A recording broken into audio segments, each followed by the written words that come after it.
গত 20শে সেপ্টেম্বর শয়তানের নিঃশ্বাস দিয়ে আমার মায়ের সাথে যে ঘটনাটা ঘটে, সেখানে আমরা ভুক্তভোগী পরিবারের আমি সদস্য এবং আমি হচ্ছে এই মামলার বাদী।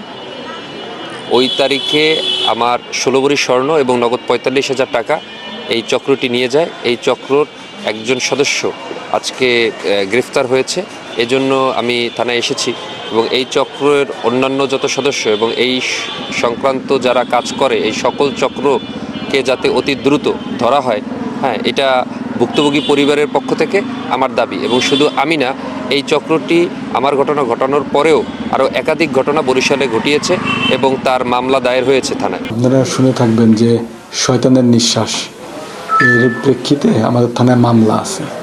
তা আমরা দীর্ঘদিন চেষ্টা করছিলাম যে ওর কিছু সিসিটিভি ফুটেজ আমরা বিভিন্ন হাইওয়ে থেকে, টোল প্লাজা থেকে অনেক জায়গার সিসিটিভি ফুটেজ আমাদের সংগ্রহ করা আছে। তাতে আমরা ফিজিক্যালি একটা লোককে শনাক্ত করতে পেরেছি। তো আস্তে আস্তে এইভাবে খোঁজখবর করতে করতে ওর কিছুটা নাম ঠিকানা সংগ্রহ করতে হবে। পরবর্তীতে তথ্য প্রযুক্তির মাধ্যমে অন্যান্য আমাদের আরও যেগুলো হ্যান্ডসগুলো আছে তাদের সহযোগিতা নিয়ে আমরা তাকে আজ পটুয়াখালী থেকে গ্রেপ্তার করতে সক্ষম হয়েছি। ওর নাম হলো নাসির গাজী।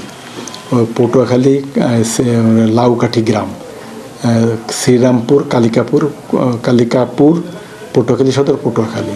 তো এখন আমরা ওকে চেষ্টা করছি ওর যে ডকুমেন্ট যেগুলো আছে, সিটি ফুটেজ, এগুলো সামনে ওকে প্রদর্শন করে আমরা একটা টিম করে দিয়েছি অলরেডি, জিজ্ঞাসাবাদের টিম। ওকে জিজ্ঞাসাবাদ করবো, নিরবচ্ছিন্ন জিজ্ঞাসাবাদ করব, দেখি ওর ইয়েটা আমরা উদ্ঘাটন করতে পারি কিনা, চেষ্টা অব্যাহত আছে।